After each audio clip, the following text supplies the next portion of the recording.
Hi everyone. Okay, so welcome to what's probably gonna be the last video of this year. I have a couple announcements, which is like, yeah, this is the last video of the year and I'll be going on break. Until like, I think mid-January. We'll see how I'm feeling, but there's so much happening. I mean, as of recording this, Christmas is tomorrow for most people. Christmas here is actually in January, so that's a whole other thing. I had to wait to record this because the mall was being noisy again with music and stuff, which is like, yeah, the closer it gets to New Year, the more noisy and insufferable things are gonna be around here, so it'll be hard to record.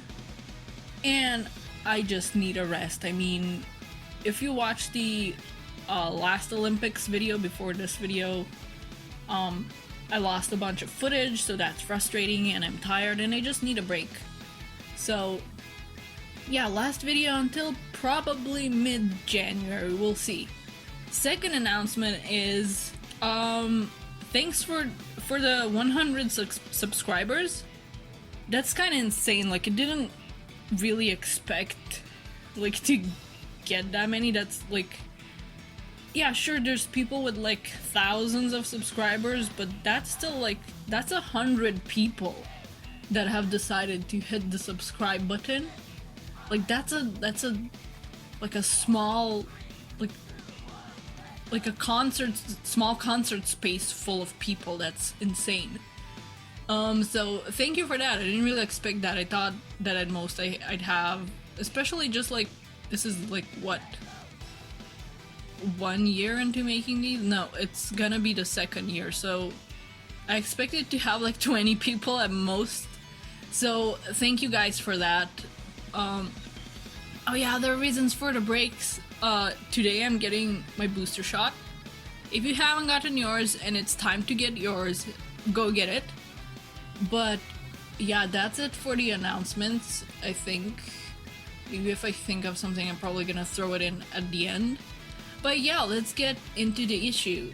I definitely love this cover compared to the last one. Like, sorry about it, I know I ranted about it, but it still kind of bothers me. And like, the forest is on fire, the characters are in the foreground, but they're also interacting with their surroundings, and they're part of the action, they're part of what's going on around them.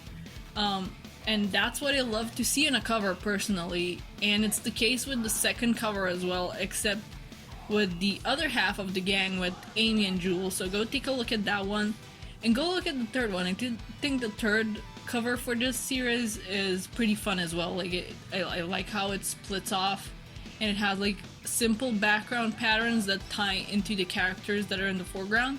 So yeah, check out these covers. They're really good this time around. I realized that kind of sounded like a diss, and I'm sorry about it. But yeah, I just want to say it's harder to pick a favorite this time around. That was my point. But anyways, we start off with a nice full page, one giant panel of just action going on. We're of course back where we left off. Tangle, Belle, the bear kid, and his wisp, and a nice Motobug on Splash Mountain. I mean, in danger.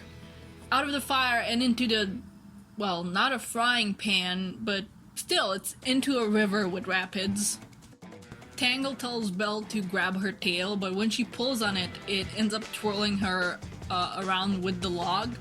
So this happens, like, she thinks it's awesome, and Belle is just, yeah, no, and the kid is really, like, upset as well. I'm kind of starting to love the dynamic Belle and Tangle have. Belle is somewhat of the straight man to Tangle's antics, and it's fun. Whisper is this kind of straight man of the duo as well, like when it comes to Tangle and Whisper, but she's more stoic, and her and Tangle have more of a fluid dynamic, if that makes sense. Meanwhile, Tangle kind of bounces off of Belle, like here when Tangle's adventurous spirit and penchant for antics comes through, and she wants to go again, and Belle is just, no, with that kind of expression that's just like, what is wrong with you? But in like a friendly way. It's a fun kind of budding friendship, and I'm here for it. Wow, I was just joking earlier, but I guess they really are on Splash Mountain, huh? Like, there's a nice character moment here too.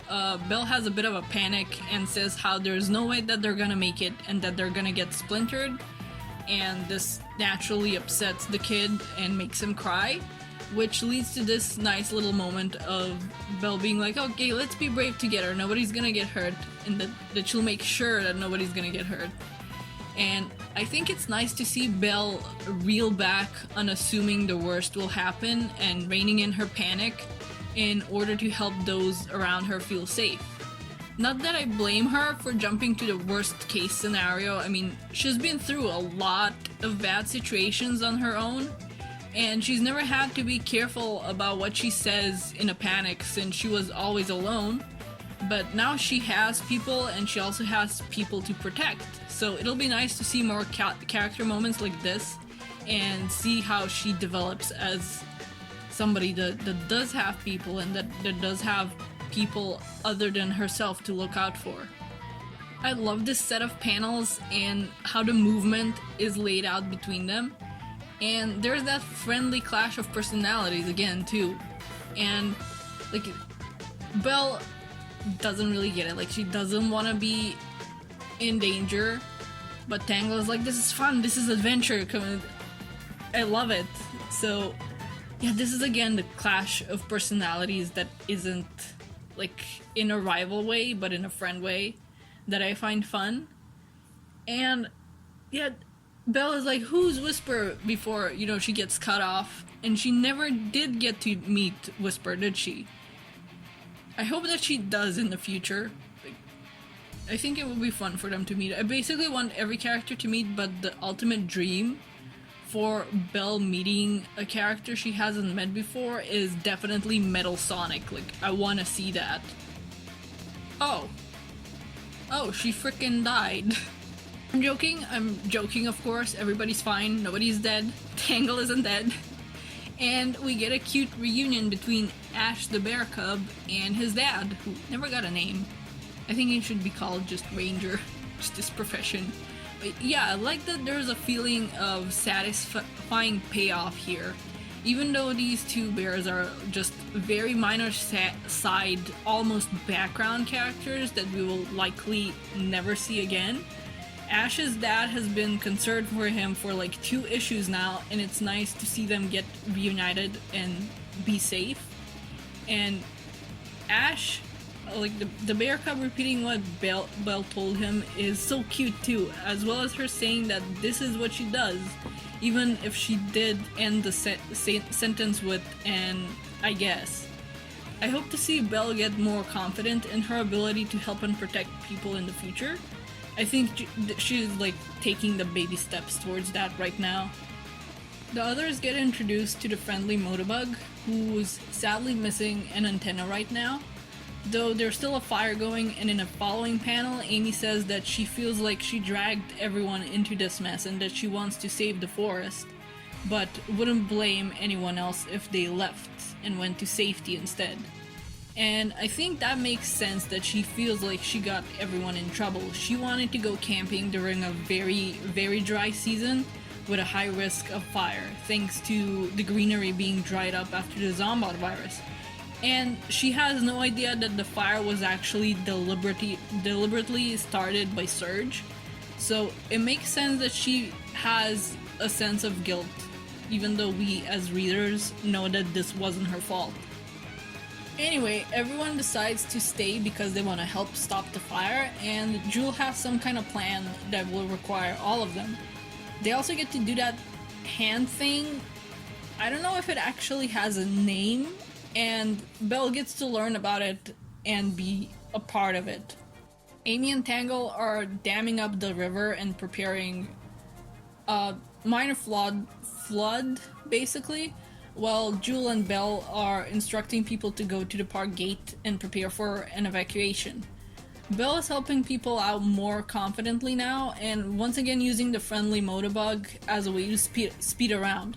I think that's a nice touch, her learning that from Tangle, And I also hope that the little guy gets a name. Like, the friendly Motobug is a bit of a mouthful.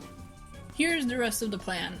Amy has now broken the dam so the river could go back to its natural course instead of just continuing to flood, because that would be a whole another issue going on. And now the soil is wet and will hopefully stop the fire from engulfing the campsite and continuing to the rest of the forest. I think it's a nice set of panels also. I'm a fan of how the action is getting portrayed here. Also, that boulder is of course still cracked in two from Amy from, I think it was last issue. Yeah, definitely last issue. Between all the celebrating and all the victory talk of you can do anything if you believe in yourself, Tangle finally drops what's been weighing on her this whole time. She's quitting the restoration. Jewel unloads what's been bugging her too. She knew that Tangle wasn't all that happy being in the restoration, but she let her stick around for her since she didn't feel confident enough to lead the restoration on her own. And there's no hard feelings between the two here, and Jewel says she's proud of Tangle as well. This feels like a natural direction for the characters to go. We could see Tangle was pretty bored even as far back as the arc with Eggman's virtual reality. Tangle couldn't wait to get out there and do something else. Like, she even snuck out behind Jewel's back, basically, in those issues. And, like, she's an adventurous spirit, and no doubt, after all her adventures so far, she feels a want to go out there and do her own brand of heroing. And maybe she'll even find Whisper and they can team up, but yeah, even before she was like saying how she feels kind of constrained and bored in the little town that her and Jewel lived in. And the restoration wasn't much of an improvement on that feeling of being constrained to one place and kind of being bored and wanting to go out there and have adventures. So I think this decision and like this character direction definitely makes sense to me. Back home, Tails fixes up Belle's hand. I figured that he would, but it's nice to have confirmation that he could fix Belle up if she gets broken, given that she's not a usual robot or a machine, and she's made mostly of wood, and also she's pretty much a person, so it's good to see that even though she like obviously wouldn't go to Eggman, that she has somebody to fix her up when she gets broken up. The cute little Badnik has also replaced its missing antenna with a flower. It's really cute. I kind of hope that it's gonna get like a flower-based name maybe, but they do discuss how other robots of Eggman's have gone against their programming, but how those were also more advanced models. And we'll see if this goes anywhere, if Tails figures things out and manages to start reforming Badniks. And Tangle is also retelling her separate little adventure with Belle to Amy and Sonic, who's happily listening. It's a really cute scene all around. Yes! Tangle is gonna find Whisper and travel with her. This is pretty much what I was hoping for, though I guess maybe she only half quit the restoration. She says she's discussed things with Jewel and that they're gonna be trying something new. And I look forward to seeing what that will be like. This is a cute little interaction. This is the kind of Sonic and Amy interactions that I can get behind. It's all around cute, and both of them are having fun joking around with no one being uncomfortable. And I love Sonic's expressions here too.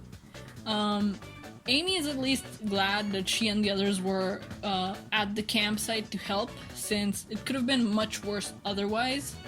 But again, of course, we as the readers know that Surge and Kit were there starting a fire on purpose to try and get Sonic's friends killed, so even if they went somewhere else and did things different, they probably would have been targeted again with some kind of seemingly natural disaster befalling them, because, you know, that's what Starline's doing with those two right now. And just as Amy was hoping that the events that happened were just a fluke, we check back into the Bear Ranger one last time, and I think my theory from the issue before is getting confirmed here, that that's a tree split by lightning from Surge, starting the fire. Hers and Kit's footprints are even still at the scene of the crime. They pretty much know this was no accident, and next issue we'll be getting the chaotics on the case. Vector is even reading a paper there where the top story is Surge and Kit's attack on the city from the first issue of Imposter Syndrome, except of course they don't know that it's Surge and Kit because they were being sneaky about it. Now, this next story with the chaotics won't be a whole arc. I was on Evan Stanley's stream a couple weeks ago where she said that this will be a one-issue story with the chaotics. However, it's also definitely tying into the road to issue 50. I do wish we'd get a chaotics focused arc, but I'm happy with one issue 2 if that's what we're getting. I'm just always happy to see these three. But yeah, they're gonna be on the case. From the looks of the next covers, they're probably gonna think that maybe Rough and Tumble are behind this. So those two are also coming back, and I'm very happy. It seems like all my underused favorites are gonna get some attention next issue, so I'm happy with that. And I do wonder that if at the end they're gonna figure out like, oh, it's not the Skunk Brothers, it's something else. So I'm looking forward. I'm really loving this road to 50. Like issue 50 that's going on in the comics. And yeah, for this issue I loved Belle's like steps towards development, because I like Belle, but I was kind of getting tired of her like being clumsy, messing up, feeling sorry for herself, and just kind of getting in trouble all the time. So I'm looking forward to her like moving away from that, because I think that's what's happening. She's kind of starting to accept her new role as somebody that's there for people, and that she's not alone, and that she has friends. And yeah, I look forward to her development. I hope she won't be like shown as so clumsy in the future, like maybe still a bit clumsy. I'm a clumsy person, I get it. But not so much the falls over and cries a lot about how she's clumsy and she's messing up. At the very least, I think it would be nice to see her develop and learn that it's okay to mess up and that she doesn't have to take it so hard, because she's not all alone now, and her friends, like her new friends, won't abandon her just because she messed something up. So I look forward to that if that's what's going to be going on. And of course, again, looking forward to next issue. I mean, the Chaotix, the Skunk Bros, maybe something else too, because like we don't really have all the details. So yeah, I'm looking forward to next issue. That will be whenever, I'm going on break, so no new videos until maybe mid-January. Again, we'll see how it goes. And Merry Christmas, Happy Holidays. Hanukkah has passed, so it's a bit too belated. It was at the beginning of December, so it doesn't really line up with Christmas this year. Happy New Year and happy whatever you're celebrating. If you're just celebrating your friends and nothing else, then have a happy holidays. See you when I see ya. Bye bye.